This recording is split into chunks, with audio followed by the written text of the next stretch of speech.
রাহমাতুল্লাহ আলাইহি সুরাবা ঘরে ভিতরে বসলেন, মনে মনে করে রব্বে আল্লাহ, এই বাচ্চাকে যে মা পেটে রেখেছিল ওই মাকে একবার দেখব। এবং পারেককে ডেকে বললেন, ও বাচ্চারা, তোমার মাকে একবার দেখে দাও বাবা, তোমার মাকে দেখি যে তোমার আলিমের মা, আল্লাহ তাকে কত না ভালোবাসে।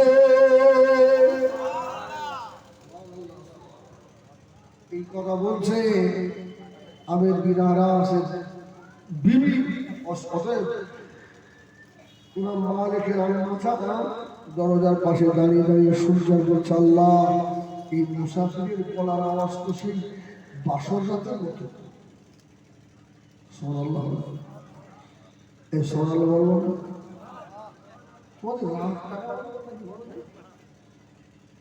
একবার তকবীর দেবে, ঝেড়ে নারায় তকবীর, আর একটু জোরে দাও না নারায় তকবীর।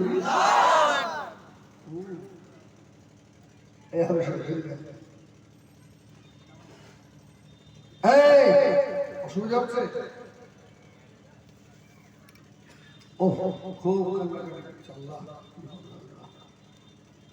আল্লাহ রবি ইমাম মালিক আম্মা জান ঘরের পাশে দাঁড়িয়ে দাঁড়িয়ে শোনে, আল্লাহ, এই মুসাফিরের গলার আওয়াজ এত বাসর রাতের আওয়াজের মতো, আল্লাহ কি জিনিস মিলিয়ে নিলেন। ও নবীরা, চার ইমামের এক ইমাম ইমাম মালিকের আম্মা বলেছিল, ও বাবা ছেলে, তোমার আম্মা জানকে একবার দেখে দাও, একটু দেখে দেখা করে নি।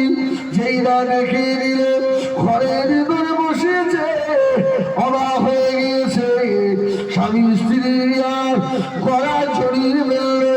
ওরে আমার স্বামী রে, আজকে একটা দুটো বছর নয়, 10টা 5টা বছর নয়, 25টা বছর আমাকে ছেড়ে চলে গেলেন। স্বামী ওই সময় বলতে লাগলো, ওরে আমার বিবি, আমি মনে মনে করেছিলাম আমার বিবি হয়তো চলে গেছে, সব প্রশ্ন থাক, আগে তুমি বলো এই বাচ্চাটা কার ওরসের? আমি তোমাকে রেখে চলে যাওয়ার পরে তুমি কি আমার কোন পুরুষকে বিয়ে করেছিলে? আল্লাহ মালিকের আম্মা জান হাসছে, জুড়ে বলে সুবহানাল্লাহ, না এই বাচ্চাটা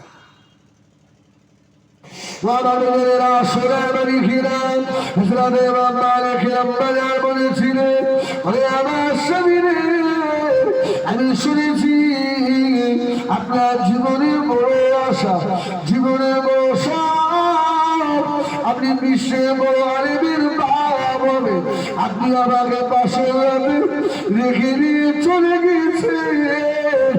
একবেলা খেয়েছি, একবেলা খেতে পাইনি, আমি সবর করেছি, ঘরের ভিতরে বসে নামাজ আদায় করেছি, আল্লাহ কোরআন তেলাওয়াত করেছি, আল্লাহ কাছে সবর চেয়েছি। ওরে আমার স্বামী, শুনে রেখে দাও, আমি আল্লাহর কাছে দোয়া করেছিলাম, আল্লাহ আমার স্বামীর মনে আশা পূর্ণ করে দেবে, আল্লাহ আমার পেটের বাচ্চাটাকে জগতের বড় আলেম বানাবে। করে এই যে বাচ্চা, এটা সেই বাসর রাতের বাচ্চা। সুবহানাল্লাহ। এখন বলে তাম বিশ্ব থেকে ইমাম মালিকের মা দোয়া পায় না পায় না? এই ইমাম মালিক দোয়া পায় না পায় না? অন্তত চোর রেখে যেও না, ডাকাত রেখে কবরে যেও না, বেনামাজি বাচ্চা রেখে কবরে যেও না। বাপেরা তোমাদের পায়ে দুটো হাত দিয়ে বলি, আস্তে আস্তে বাচ্চাগুলোকে আল্লাহর ঘরের সঙ্গে সম্পর্ক তৈরি করে দেন যদি কবরে বাঁচতে চান। ঠিক বললাম না? ও পাকা মুসলিম তাহাজ্জুদ কাজা করে না, দুবার পাঁচবার হজ করেছেন, হয়তো ফজরের নামাজে আসছে তো আস্তে আস্তে গেট খুলছে, আস্তে আস্তে ছেলের ঘুম ভেঙে যাবে, আসে না? কেউ কিছু বলে না? আবার বৌমায়ের বলে ছোট বাচ্চা, ওর ঘুমটা ভেঙে যাবে, আল্লাহ তো চাঁদ খুলে ফেলবে। নামাজি তো চামড়া তুলবে আল্লাহ। আস্তে আস্তে লুকিয়ে লুকিয়ে এসে মসজিদে এসে নামাজ পড়ে সকালবেলা বাড়ি গিয়ে নাপাক বৌমা তার হাতের চা ঝাপানে দাঁড়িয়ে গপ গপ করে খাচ্ছে। তোমার উপায় কি? তুমি বাপের চা, তুমি বাপ ওইটাই বাপ যে তার সন্তানটাকে আখিরাত শিখিয়েছে। সুবহানাল্লাহ বলো। সন্তানকে আখিরাত দেখিয়েছে, মসজিদ দেখিয়েছে, মাদ্রাসা দেখিয়েছে, সন্তানের হাতে আল্লাহর কোরআন উঠিয়ে দিয়েছে। এই বাপটা হলো সত্যি বাপ। আর এই বাপটাই তার বাচ্চাটাকে সত্যিকারের ভবিষ্যৎ দিয়ে গেছে। জোরে বলুন সুবহানাল্লাহ। আমার যদি 1000 রস থাকে পৃথিবীতে 900 মাঝে পাবেন, আমি ধন্য বাপের ধন্য বেটা, ধন্য বাপের ধন্য বেটা, কিচ্ছু করতে না পারি। বাপ ছোটবেলায় মাদ্রাসায় দিয়েছিল বলে ডাল পানি খেয়ে অন্তত ইন্নি ওয়াজ্জাহাতু ওয়াজহিয়া লিল্লাযী এটা ভালো করে পড়তে পারি। তোমার মতো তো পড়তে হয় না। আমার রবের সম্মুখে কিভাবে দাঁড়াতে হবে অন্তত বাপ এতটুকু শিক্ষা দিয়ে গেছে। আর তোমার বেটাকে তুমি দাও দিয়ে গেলে না, তোমার মৃত্যুর পরে গোসলের সময় তোমার কুলুপ দেওয়া হয় না? হয় না কুলুপ? আপনার কি দেয়? কুলুপ দেয়?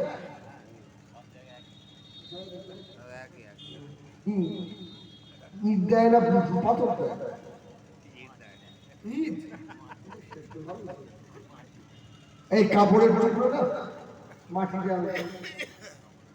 হ্যাঁ, এই আপনার কুলুপটা কে দেবে?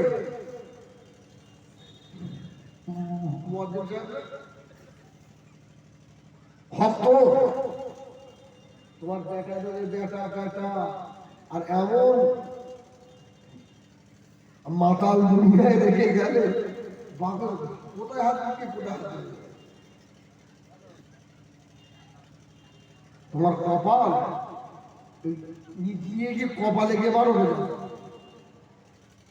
ঈদ নিয়ে কপালে মারো। আমার সোনা বাড়িকেরা দুঃখ নিও না, মনে ব্যথা নিও না, খবর দিতে হবে বাবা। ভাড়া করা বাড়ি সাহেব নিয়ে আর কতদিন এইভাবে চালাবে বাবা? ওরে আমার ভাইয়েরা, এমন ব্যথা রেখে যাও তোমার খবরে দাঁড়িয়ে দাঁড়িয়ে এতটুকু বলতে পারে রব্বির হামহুমা কামা রাব্বায়ানি সগীরা। সুবহানাল্লাহ, সুবহানাল্লাহ। এই সর্বভারতের নামাজ পড়তে তারা একটা টুপি নেই, আর যদি আবার টুপি থাকে তারা এত নোংরা। আসে না গায়ে, আসে না গায়ে। এই জন্যই তো আল্লাহ বলেছে কু আনফুসাকুম ওয়া আহলিকুম নারা ওয়াকুদুহান নাস ওয়াল হিজারা। তুই বাস তোর আহলিকে ওই জাহান্নাম থেকে বাঁচা, বাঁচা। জাহান্নাম বড় কঠিন জায়গা হবে, জাহান্নামের আযাব বড় কঠিন হবে বাবা। জাহান্নামীরা জাহান্নামের ভিতরে থাকবে, পানির পিপাসায় কলিজা ফেটে যাবে। আল্লাহ পানি দাও, পানি দাও। জাহান্নামীরা আকাশের দিকে তাকিয়ে দেখবে, আকাশে জাহান্নামীরা খুশি হবে। আল্লাহ এবারে বুঝি পানি হবে।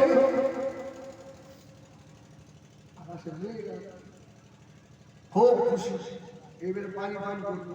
ওরে বাবা রে, পানি তো নয়, যে পানি হচ্ছে তরল আগুন পড়বে, আগুন জাহান্নামীদের সব শেষ করে দেবে। আমি হয়ে আর আপনিই হন যদি আখিরাতকে না বুঝি। এ দেখেন এখন বুঝতে পারবে না,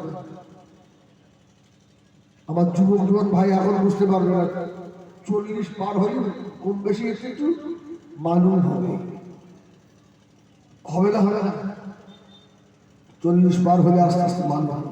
এই জন্য বলবো সময় থাকতে ইবাদত কর। তোমার যৌবন বয়সের ইবাদত নবীদের ইবাদতের মতো, জোরে বলুন সুবহানাল্লাহ। তোমার যৌবনের নামাজ নবীদের নামাজের মতো।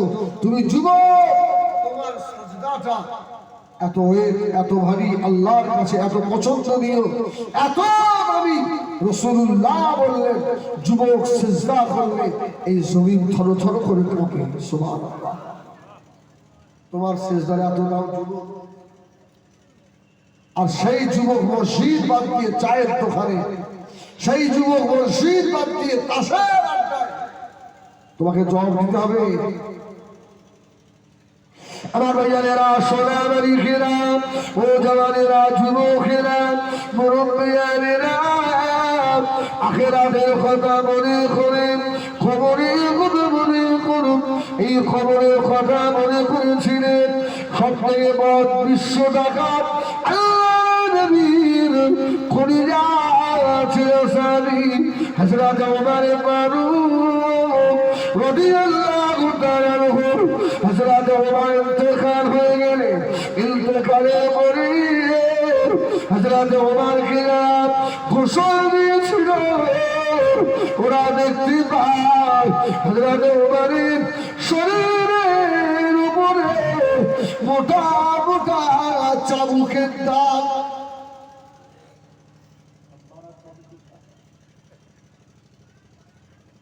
যারা গোসল দিয়েছে এরা অবাক, হুজুরের কি? আরে যাকে দেখলে বাঘ বকরি এক ঘাটে পানি খায়, আর তার গায়ে চাবুকের দাগ। গোসল হয়ে গেছে, দাফন হয়ে গেল। হযরত ওমর রাদিয়াল্লাহু তাআলা বিবিকে, যারা ওমরকে গোসল দিয়েছিল, এরা এসে জিজ্ঞেস করছে, আব্বা একটা কথা জিজ্ঞাসা করবো, বলবো? কি?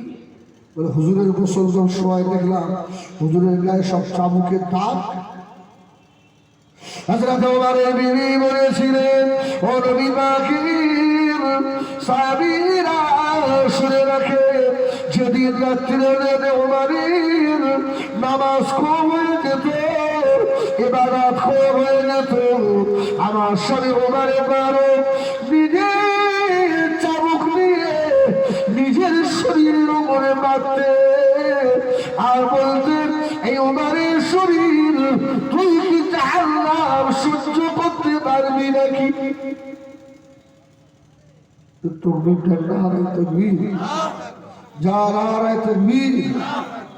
যারা মাওলানা মুফতি রফিক আহমেদ সাহেব হুজুর, এই ক্যামেরা সব ঠিক করে দাও।